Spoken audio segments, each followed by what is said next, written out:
حضرت عثمان غنی کا دور تھا اور اس دور میں ایک شخص جو تھا جو اللہ کو نہیں مانتا تھا، جو خدا کو نہیں مانتا تھا، وہ آتا ہے اور لوگوں سے ایک سوال کرتا ہے۔ اب اس کا سوال سنیے گا۔ وہ سوال کرتا ہے کہ اے مسلمانوں، مجھے یہ بتاؤ کہ قرآن کے اندر ایک آیت ہے جس میں اللہ یہ کہتا ہے کہ میں ہر چیز پر قادر ہوں، کیا یہ آیت قرآن میں موجود ہے؟ وہ لوگ کہتے ہیں کہ بالکل یہ آیت قرآن میں موجود ہے۔ پھر وہ کہتا ہے کیا یہ سچ ہے؟ آپ لوگوں کا اس پہ ایمان ہے؟ وہ کہتے ہیں لوگ کہ بالکل یہ سچ ہے، ہمارا ایمان ہے، اور قرآن میں ایک بات ہے، وہ جھوٹ کیسے ہو سکتی ہے؟ وہ کہتا ہے ایک دفعہ پھر سوچ لو، کیونکہ اس کے بعد میرا ایک اور سوال ہے۔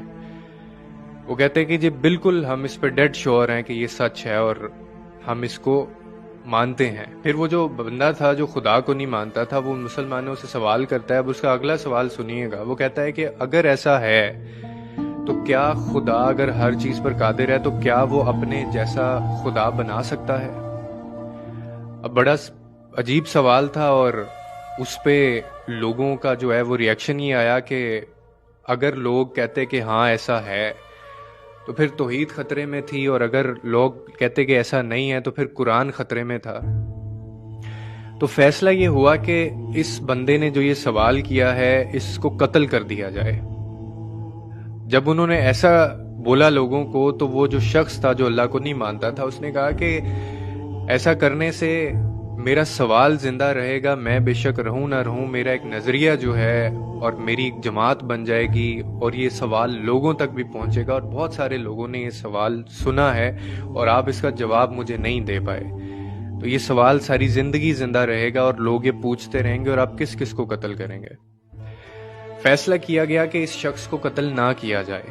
اب بہت بڑا اجتماع ہوتا ہے، بہت سارے لوگ سر جوڑ کر بیٹھتے ہیں، اور لیکن سوال کا جواب پھر بھی نہیں ڈھونڈ پاتے۔ تو ایک بزرگ ہوتا ہے، وہ شخص کو کہتا ہے کہ تمہارا جو سوال ہے تم مجھے بتاؤ، اس سوال کا جواب میں تمہیں علی کے پاس لے کے چلتا ہوں، علی تمہیں اس سوال کا جواب دیں گے، حضرت علی۔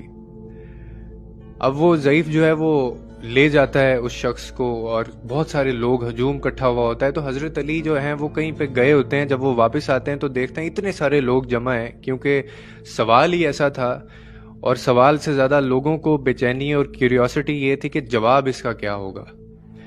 تو حضرت علی جب پوچھتے ہیں کہ کیا معاملہ ہے، تو پھر لوگ بتاتے ہیں کہ یہ شخص ہے جو خدا کو نہیں مانتا، اللہ کو نہیں مانتا، اس کا ایک سوال ہے۔ تو حضرت علی کہتے ہیں کہ بتاؤ کیا سوال ہے؟ تو وہ کہتا ہے کہ علی سوچ سمجھ کر جواب دینا، سوال بہت مشکل ہے، اور وہ یہ ہے کہ کیا آپ مانتے ہیں کہ آپ کے قرآن میں ایک آیت ہے جس میں اللہ کہتا ہے کہ میں ہر چیز پر قادر ہوں؟ تو حضرت علی کہتے ہیں کہ بالکل میں اس چیز کو مانتا ہوں اور یہ سچ ہے، حق ہے۔ تو پھر وہ شخص کہتا ہے کہ پھر مجھے یہ بتاؤ کہ کیا وہ اپنے جیسا خدا بنا سکتا ہے؟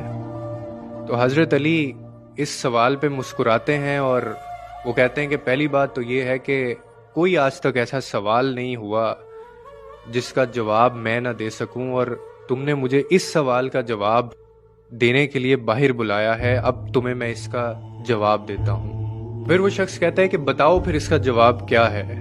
تو حضرت علی فرماتے ہیں کہ ہاں، میرا اللہ اگر چاہے تو اور خدا بنا سکتا ہے، بلکہ کئی خدا بنا سکتا ہے، لیکن پھر بھی وہ سب اللہ کی مخلوق ہوں گے، خالق پھر بھی میرا اللہ ہی ہوگا اور اللہ ہی رہے گا۔ اب یہ جواب سن کر لوگ تو حیران ہوتے ہی ہیں، ساتھ میں وہ شخص بھی جو خدا کو نہیں مانتا وہ بھی دنگ رہ جاتا ہے، اور کہتا ہے کہ علی بتاؤ تو صحیح، یہ علم کہاں سے سیکھتے ہو، یہ علم کہاں سے آتا ہے کہ یہاں پہ میرا سوال جس کا کوئی جواب آج تک نہیں دے سکا وہ ختم ہوتا ہے اور تمہارا جواب شروع ہو جاتا ہے، یہ علم کہاں سے سیکھا ہے؟ تو حضرت علی آگے سے کہتے ہیں کہ یہ جو لعاب ہے، یہ جو تربیت ہے، یہ مصطفیٰ کی، حضرت محمد صلی اللہ علیہ وسلم کی ہے کہ علی دنیا کے کائنات کے راز کھول کر رکھ دیتا ہے۔ یہ تربیت جو ہے وہ ہمارے نبی کریم صلی اللہ علیہ وسلم کی ہے، مصطفیٰ کی ہے۔